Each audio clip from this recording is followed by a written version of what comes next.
Today, I'm going to walk you through a drama mystery sci-fi film from 2018 called Parallel. Spoilers alert, so be warned. The film opens on a quiet suburban night. Marissa is in bed, looking at photographs, while her husband reads beside her. Suddenly, their dog begins to bark. Marissa goes downstairs to investigate, only to find the dog's food bowls are still full. She also notices shattered glass on the floor from a broken picture frame.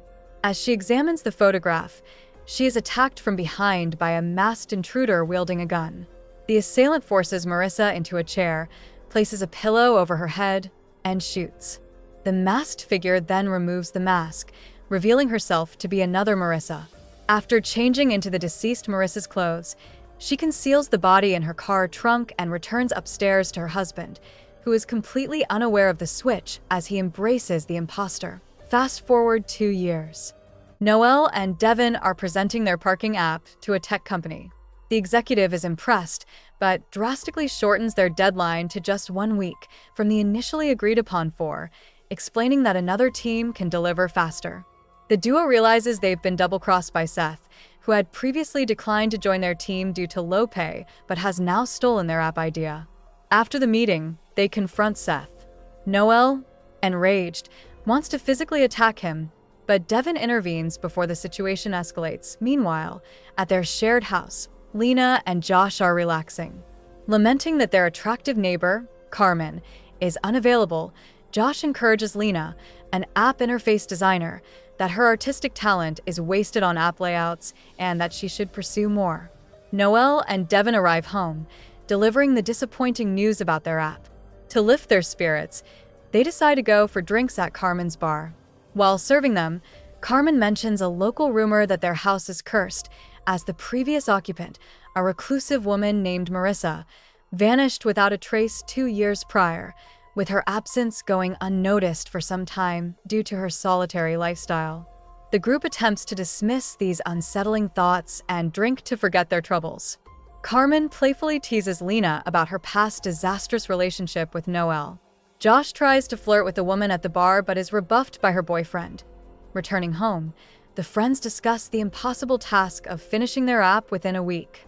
Devin, discouraged, suggests abandoning the project and seeking stable employment, which infuriates Josh, causing him to throw a tool at a framed picture of their company logo on the wall.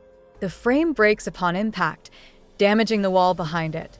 However, upon closer inspection, Lena makes an astonishing discovery. The wall is fake.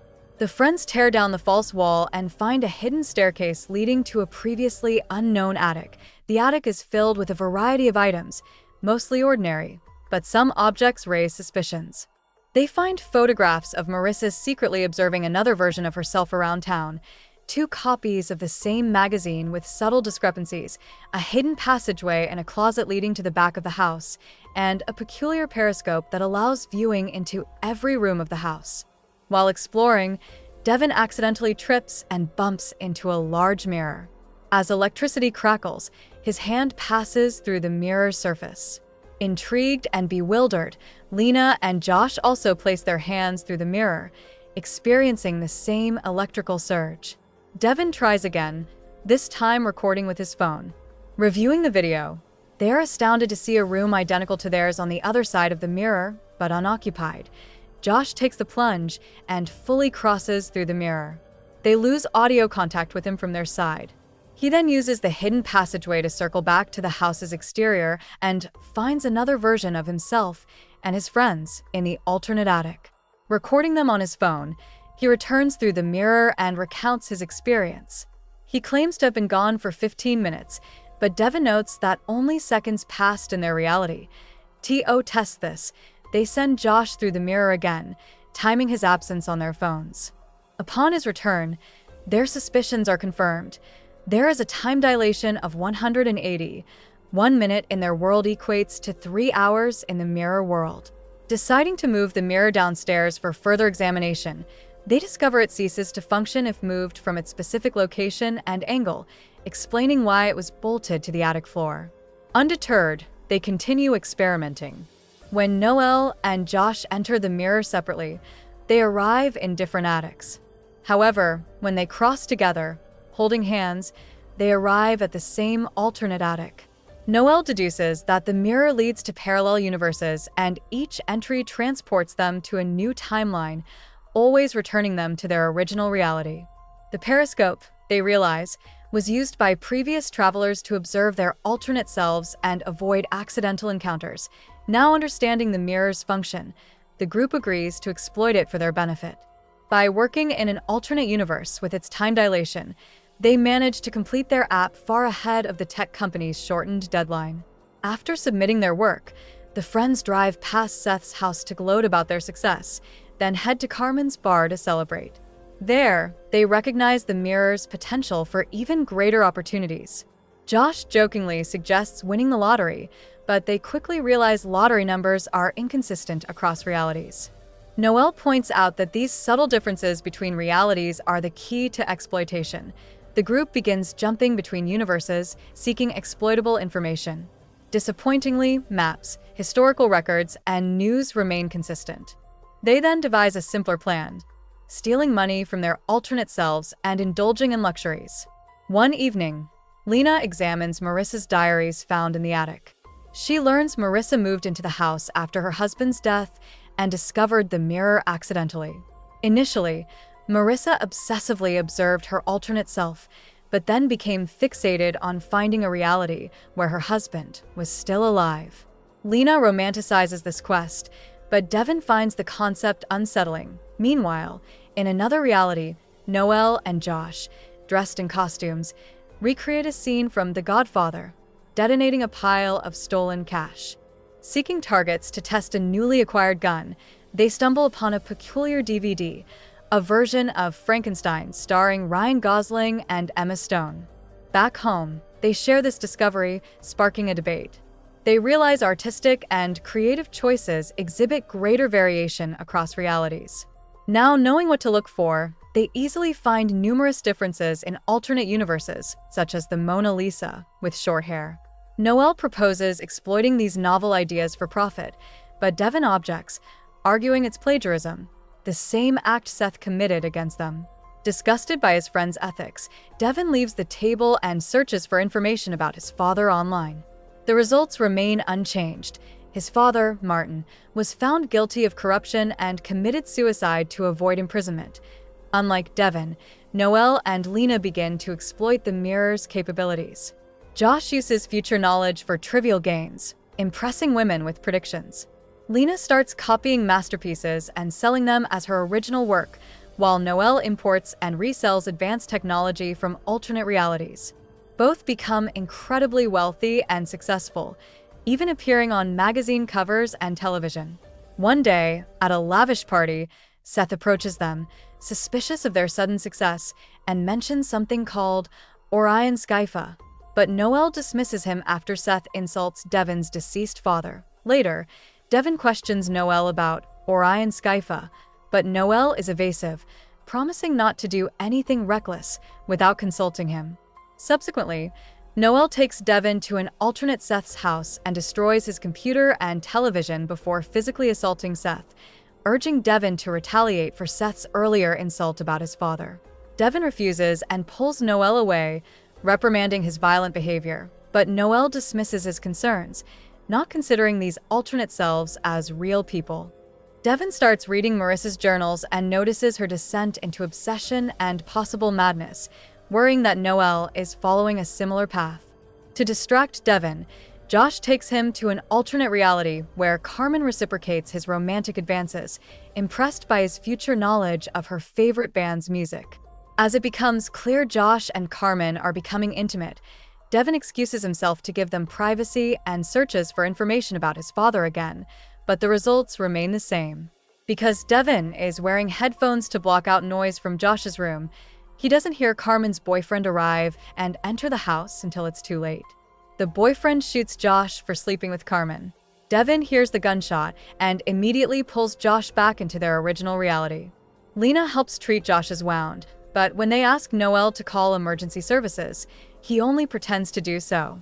Moments later, with nothing more they can do, Josh dies. After covering Josh's body, the remaining trio argues about their next steps. Devin wants to involve the police, but Noelle refuses, fearing they can't explain the bullet's origin. Noelle proposes an unsettling solution, kidnapping an alternate Josh from another reality to replace the deceased one, a plan Devin vehemently opposes, but Lena hesitantly agrees to after some deliberation. The next morning, the alternate Josh awakens to find his friends packing their belongings. Noelle and Lena fabricate a story. Josh got drunk and doesn't remember selling their app project to a major company and securing a developer position at Stanley Tech, a dream company for Josh. Overjoyed by this fabricated success, Josh readily accepts the story and moves out to start his new job, oblivious to the truth. While Josh begins his new life, Noelle and Lena continue exploiting alternate realities for profit, and Devin persists in his search for a reality where his father is still alive. Josh, however, feels increasingly uneasy at his new job. A co-worker, checking on him, mentions she wouldn't want him to suffer the same fate as the previous person in that position, who had a mental breakdown after fabricated videos of himself surfaced online. Josh's unease intensifies when he examines old photos on social media and notices inconsistencies with his memories. During one of his excursions into an alternate reality, Noelle narrowly avoids encountering his alternate self, requiring quick thinking to evade detection. Meanwhile, Devin and Lena have a conversation. Lena realizes Devin is still searching for his father, and he confesses his desire to speak to him because in their reality, his last words to his father before his suicide were insults, regretting the negative reputation he brought upon their family. Some time later, Lena catches Noelle spying on Devin through the periscope. Noelle reveals his latest acquisition from an alternate reality, the effluvium, a device that expands matter at a molecular level, demonstrates the trio transports Josh's body to an alternate reality. After a somber farewell, they approach the sleeping alternate Josh, use chloroform to subdue him, and bring him back to their world, aiding its effect by turning water into gas. He tells Lena that, unlike Devin, she understands ambition and dreaming big. Devin finally discovers a reality where his father is alive. In this alternate timeline, a housekeeper found Martin after his suicide attempt and saved him. Devin visits his father in prison and tries to apologize, but Martin expresses regret for not realizing sooner the damage he was inflicting on his family. After this emotional encounter, Devin returns to his world and asks Noelle for a drink. They reminisce about the past before discussing the Josh situation. Noelle reveals that Orion Skyfa is anonymously sending monthly payments to Josh's family, which somewhat appeases Devin's conscience. Afterward, Devin attends Lena's art exhibition, finding her drunk and consumed by guilt. She confesses to being a fraud and seeks a visitor's honest opinion on the one piece she created herself, which is being ignored. Kevin, seeing her distress, takes her home and Lena's room. Devin confesses his long-standing admiration for her original artwork, even showing her a flyer from her first art show from his wallet as proof, confessing he almost made a romantic advance back then, but Noelle got to her first. Touched by his revelations, Lena kisses Devin, and they become intimate. Afterward, they discuss Noelle's increasingly erratic behavior, noting his relentless work ethic and seeming lack of exhaustion. Devin reveals he learned from Marissa's journals that she planned to swap places with an alternate version of herself, and Lena promises to talk to Noelle about it, unaware that Noelle is eavesdropping on them through the periscope. The next morning, Lena wakes to find Devin gone, leaving a note explaining he needs to leave because he can't condone their actions, but will return when he is ready. When he doesn't answer his phone, Lena tries to discuss Devin's departure with Noelle, but he is dismissive, claiming Devin will return soon. Noelle then makes a romantic advance toward Lena, suggesting they rekindle their relationship, but she rejects him. Their conversation is interrupted by a call from Josh, who asks Lena to meet him at a cafe. Josh appears pale and distressed. He tells Lena he keeps misplacing things, and Lena attributes it to job stress, but Josh snaps, saying everyone dismisses his concerns as stress, yet he's never experienced such issues before. He reveals other unsettling occurrences, like photographs and books from his childhood having different details than he remembers, and finding a pistol in his backpack that he never bought. He is plagued by a constant, inexplicable unease. Lena returns home to find Noelle installing an electric lock on the door. She recounts her conversation with Josh, including the story of the previous employee's mental breakdown. Noelle admits he orchestrated the breakdown to secure the job for Josh, which infuriates Lena, recognizing this as a dangerous escalation. Suspicious, Lena spies on Noelle through the periscope and spots a phone in the trash. Retrieving it, she connects it to her computer and tracks its recent locations, leading her to a lake house in the countryside where Devin is now living. Lena discovers Devin is planning to leave the country to evade a fabricated lawsuit from Seth, orchestrated by Noelle. When Devin shows no recognition of their intimate night together, Lena realizes he is an alternate Devin and Noelle has murdered their Devin. She tries to reason with this alternate Devin, even showing him her old art show flyer as proof of their shared history, but leaves when he remains unresponsive, not noticing that this Devin opens his wallet and finds the flyer there as well. Meanwhile, Josh, having hired a private investigator, learns that Noelle lied about selling their project and is secretly filing patents for it. He returns to the house to confront Noelle, finding him in the attic emerging from the mirror. Josh confronts him, threatening him with his gun, demanding Noelle unhook the mirror so he can take it with him. Josh approaches Noelle to hand him a tool to unbolt the mirror. Distracted by the mirror's electrical humming, Josh touches the glass. Noelle seizes the opportunity, attacking Josh and throwing him to the floor. They struggle, and the gun accidentally discharges, wounding Noelle. Josh, concerned, says he will help Noelle, but is distracted by an electrical surge as another Noelle emerges from the mirror, wielding a futuristic gun. This alternate Noelle kills both Josh and his original counterpart. Lena arrives, witnessing the carnage, but Noelle is fixated on his bigger picture. He shows Lena his collection of inventions stolen from alternate realities, declaring it's not about money, but about becoming the Edison of their era. He also reveals he has confessed his love to numerous alternate Lenas, believing none compare to her. Lena feigns renewed interest in him to distract him, kissing him and pushing him onto the bed, intending to steal his gun. The doorbell rings, interrupting them. Noelle, taking the gun, goes to answer the door. It's Carmen. Seeing her through the window, Noelle ignores her and returns upstairs. Lena attacks him, stabbing his leg with the effluvium. They struggle on the floor. Noelle overpowers her and retrieves his gun, but hesitates to kill Lena, the woman he loves. As he moves closer, attempting to persuade her, Lena pushes him off and grabs the chance to seize his gun. However, when she pulls the trigger, nothing happens. The gun is fingerprint activated. Lena flees the room, trying to escape the house, but finds the electric lock Noelle installed prevents her exit. Desperate, she attempts to escape through the mirror, but Noelle intercepts her, dragging her back by her hair. As he restrains her, Devin suddenly appears, armed with his own gun, and shoots Noelle. Lena frees herself from Noelle's grasp, and Noelle falls backward into the mirror. To prevent his return, Lena shifts the mirror's position, disabling it. The mirror malfunctions mid-transit, severing Noelle's body, leaving his bloody torso on the floor. After disposing of Noelle's body, Lena asks Devin how he discovered the truth. He shows her a video recorded by his alternate self, anticipating such an event and leaving a warning message. They decide the mirror is too dangerous to exist. Lena destroys it with an axe before they both leave the house permanently. Days later, the couple is driving through the countryside, listening to news reports about anonymous donations of advanced technology. Stopping at a gas station, Lena goes to the restroom. Looking at her reflection, she notices an electrical surge behind her in the mirror. Returning to the car, Lena is surprised to hear a band playing on the radio that she hasn't heard in a long time, which Devin finds odd as they were just listening to different music an hour ago.